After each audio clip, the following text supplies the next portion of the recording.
tama na saktan mo ang kura. Mawalang galang na po, Tia. Wala pong katotohanan ng mga sinasabi niya. Patawarin po ako ng aking ama. Ngunit nagsisinungaling po ang fraile. Paumanhin. Patawarin niyo po ako sa aking mga sinabi.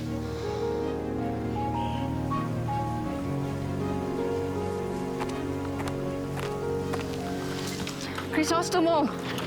Crisostomo, hintay!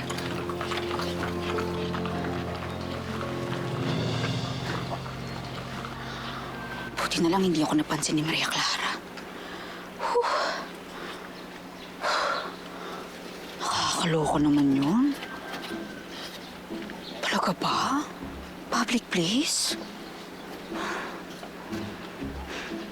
Pero mas nakakaloka yung fraile. Kapag imbento, sinuktan daw, ginanon lang naman. Sinungaling.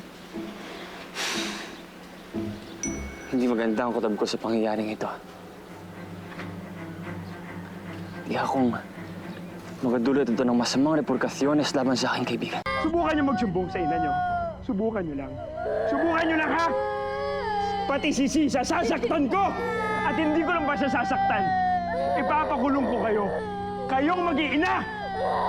Sa oras na may makaalam, sa lahat ng pinagagawa ko sa inyo, naiintindihan niyo? Eres un arrogante, Crisostomo Ibarra.